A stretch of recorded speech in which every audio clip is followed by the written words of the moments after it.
my dears, it's me, ordinary girl trying to be fabulous, and welcome back to my channel. Welcome to my subscribers, and welcome to my non-subscribers. And if you are not subscribed, I hope you will consider doing so, and if you enjoy my content. And I hope you'll consider subscribing even if you don't enjoy my content, because I'll never tell. And Olivia and Annie, also thank you for your subscription.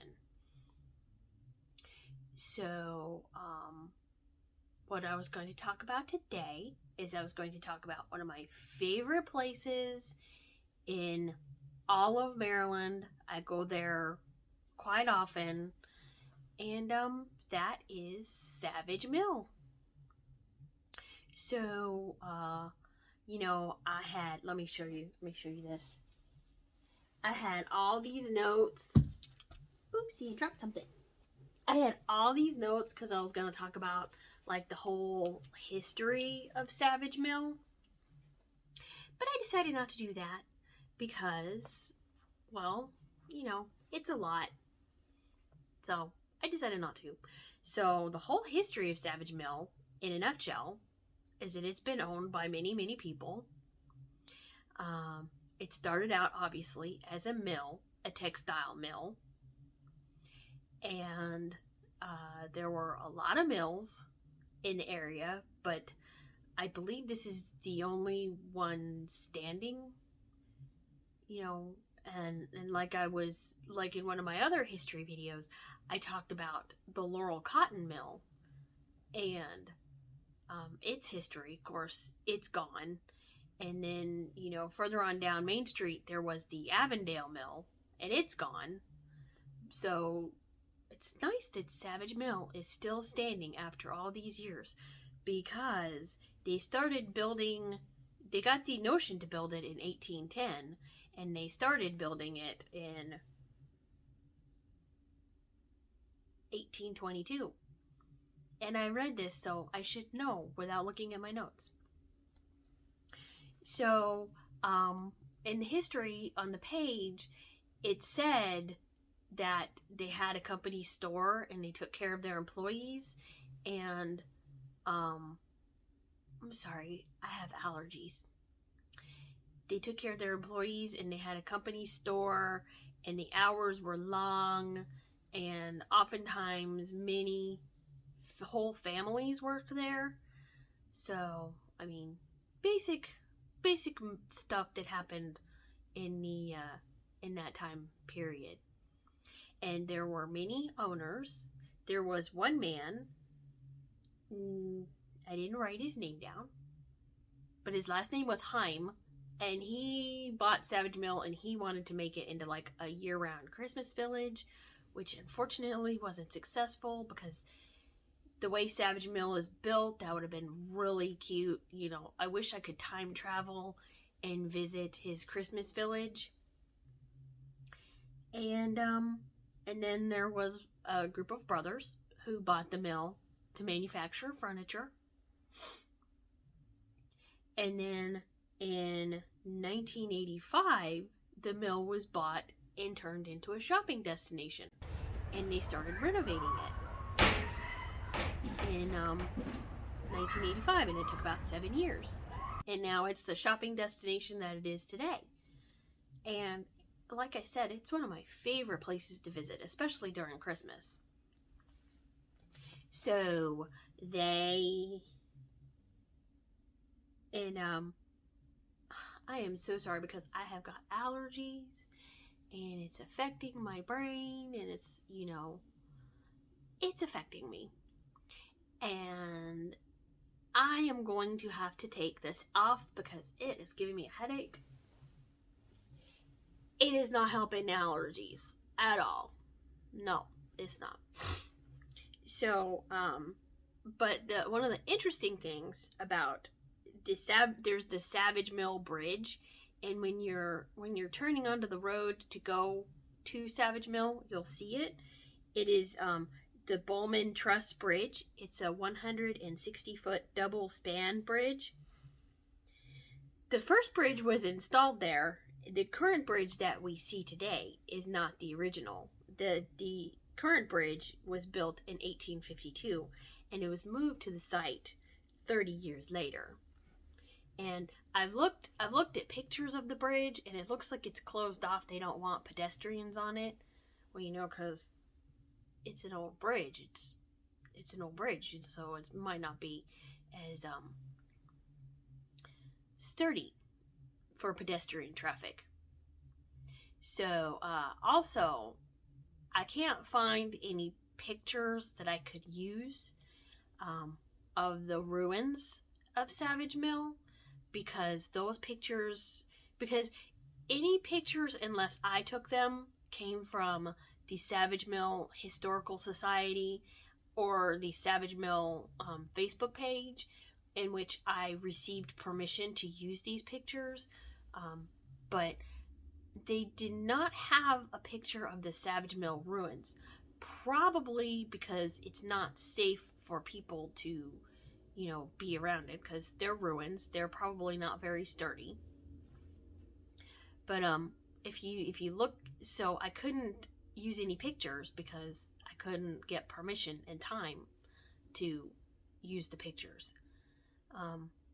But all the other pictures, unless I took them, are from the Savage Mill Historical Society and from the Savage Mill Facebook page, which I have received permission to use. So, there's a lot of interesting stories surrounding the tower at Savage Mill, because I remember I went there once.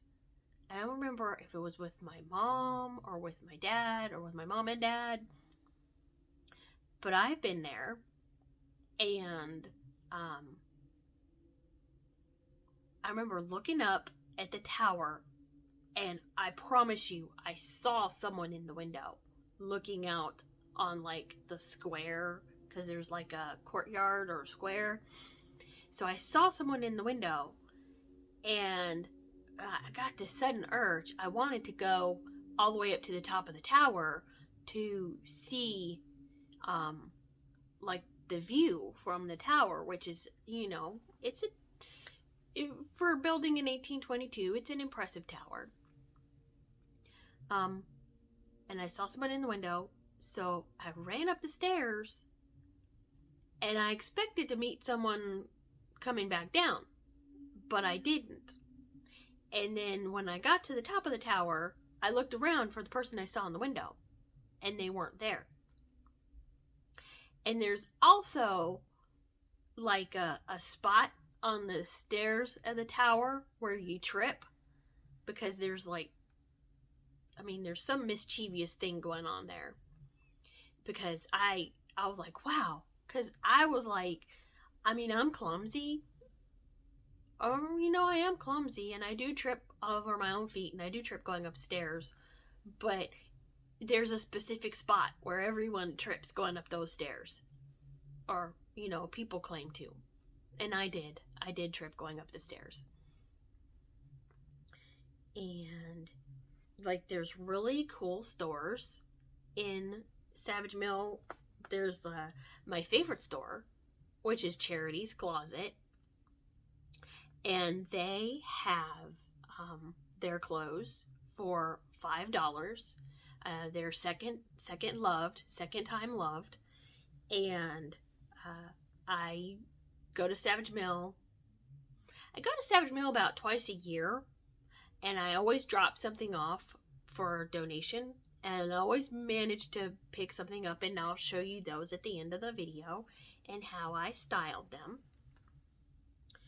And Charity's Closet also has Charity's First Picks, which that is the higher end version of the thrift store. Charity's First Picks is usually designer items. I've seen things like Chanel scarves there, and Dooney and Burke bags. Those items are not $5. Those items are priced accordingly. There was one time when I saw a Marc Jacobs dress there for it was a size 6, and it was brand new with tags, and I believe it was $40. And I looked at that and I was like, oh, please fit, please fit, please fit, because it was a really cute dress. Please fit, please fit, please fit. Didn't fit. Had to leave that for someone else to second time love.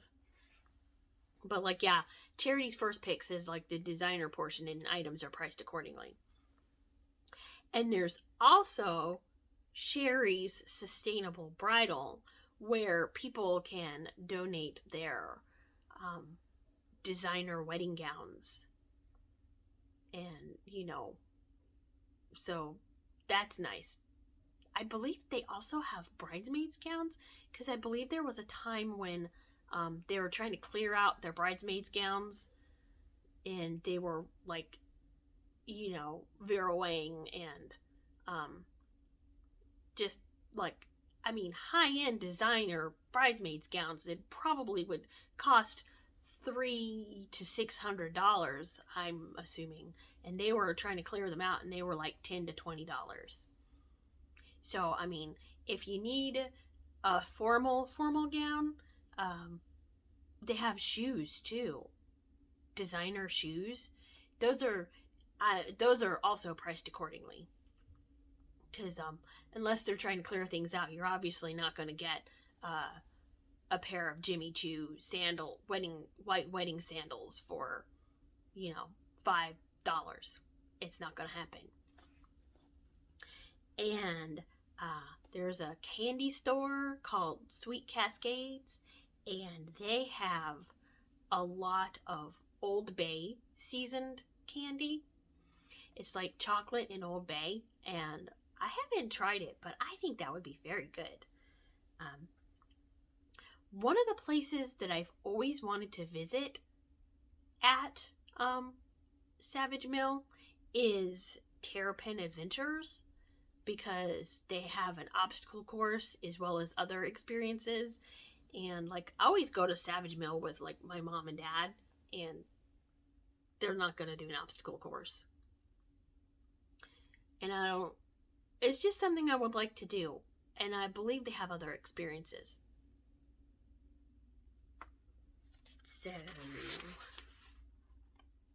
So, last time I was there was 3 Gear Studios, and they have a mascot, a cinnamon colored poodle. And they told me her name. Her name might be Cinnamon, but I might be wrong. But she's adorable. You know me, I love doggies. So, there's just really a lot of stuff going on in Savage Mill. And then one of the businesses in there I really wanted to highlight, because I think their products are so neat, is Xanadu.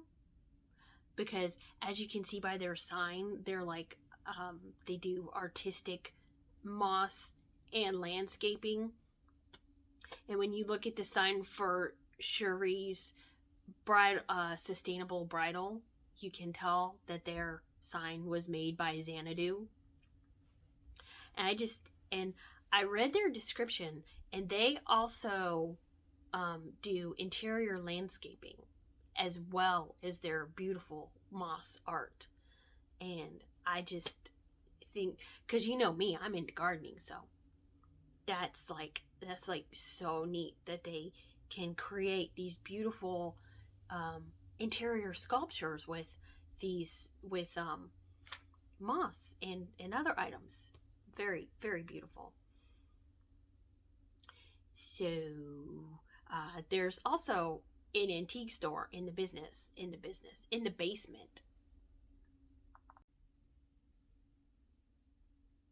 Yes, in the basement of the old Weave building, there is the antique center. And I have been in there, and if you like antiques and vintage items, that is the place to go, because you can get whatever you can imagine, you can find there. I usually go for the textiles, because I like handkerchiefs and beautiful things like pillowcases and handkerchiefs. Um, I probably would collect clothes if I could afford them. But whenever you look at Victorian clothes versus clothes today, obviously I couldn't wear them because they're fragile. But you know, there's no way I probably couldn't even fit my leg into a Victorian chemise or you know anything like that. Stuff is tiny. So yeah, there's the Antique Center, which is one of my favorite places to visit. The Carding Building, which as you can tell is 3 stories, contains a lot of artists, photographers, interior designers. I believe there's a yoga studio in the Carding Building.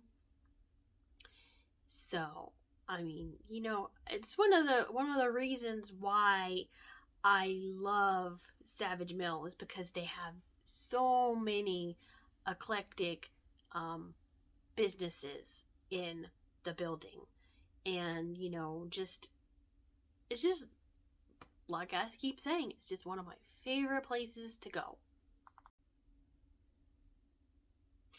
And then you have the Cotton Shed Building, and they have 3 levels. I had unfortunately never been in the Cotton Shed Building, which I'm going to have to change that.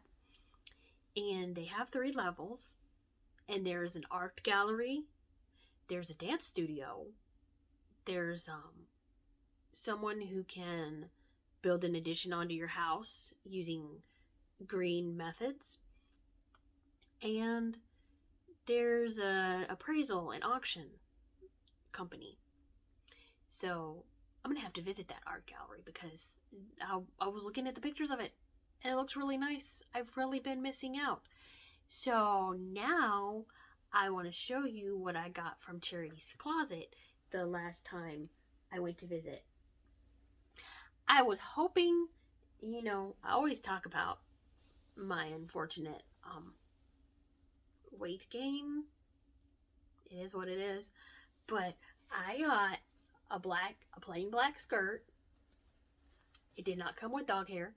I got a plain black skirt from Charity's Closet, which is really neat because, every girl can use a plain black skirt. And this is how I styled it. I have a lot of blazers and blouses and things like that I can wear a plain black skirt with. It goes with just about, well, almost everything in my closet. This is how I styled my plain black skirt from Charity's Closet. I already had the blazer and the blouse and the shoes. So that's how I made my plain black skirt a little interesting. And every woman should have a Chanel style blazer in her closet. Just my thoughts. And yeah, I was hoping to find a brown skirt that was similar, but I couldn't. And as thrift store shopping is hit or miss. I find that like Charity's Closet, the $5 place, is really good for basic things like black skirts and sometimes brown skirts. This blazer I'm wearing I got from Charity's Closet last year, and you can check out my video from last year called The Simple Thrift Store Haul. And I had a Christmas party coming up, and I didn't want to spend a lot of money on a dress because, if it's kind of fancy, it's like, when am I going to wear it again? So it's just going to go to waste. I'm only going to wear it once and it's going to go to waste. So I was hoping, I would find a dress at Charity's Closet. And I'm very, very pleased to say I did. And see, I found this dress. It's a shift dress, but it has this beautiful beadwork on the bottom of it. And I'll show you a video of how I styled it, and I'll also show you the beadwork up close because it's just beautiful. And this dress was just $5. $5. You know, this is not terribly formal looking, so I could probably get away with wearing it again. But if I couldn't, it was only $5. And then, I would gently wash it, put it back in the bag, and take it back to Charity's Closet so it could be third time loved. That's usually what happens to my Charity's Closet clothes. If I if they're still, gently worn, I for whatever reason don't want them anymore, I put them back in the bag and take them to Charity's Closet so they can be third time loved. And finally, I found these shoes for $5. And what was really neat about these shoes, I mean, they are Payless shoes, so they were probably, Payless closed a few years ago. But these shoes were probably, $20, $30 because they're brash. So, trying to think, because Payless got really expensive in the end, like really, really expensive. Maybe they were 20, 15 to 20. I don't know, because they're brash. It's not like they were the Payless Christian Siriano line. But the best thing about these shoes, and I didn't find it out until I was carrying them down the stairs, is that they were brand new. Brand new shoes, probably $15 to $25. Got them for $5. And they're gold, so I probably won't have too much. They're muted gold, so I could probably get some wear out of them. I probably, and if they were like gold sequin, very bright, I think I probably wouldn't wear them that often. But since they're kind of muted gold, I could probably get more wear out of them. So, $5. And this is how I styled my shoes and my dress. And I think I looked very, very lovely on that evening, if I can toot my own horn. Okay, so this is my dress that I got from the thrift store. You can't really see the sparkles on the hem.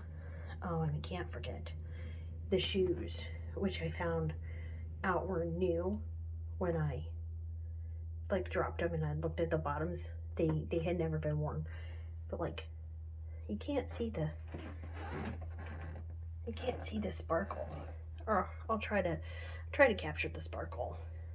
See, so this is the design on the bottom of my dress that you really couldn't see. You really couldn't see it in pictures.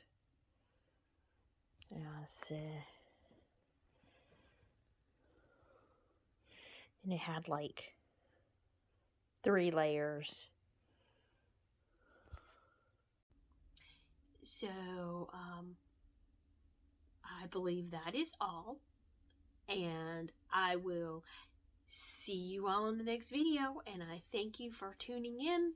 And I thank you, everyone who's subscribed and everyone who has gotten me so far to 100 subscribers. I really appreciate you. I am not an entitled person. I am not entitled to your views. So when you do give me a view, I appreciate you. And I want to say thank you. So thank you. Bye. I'll see you in the next video.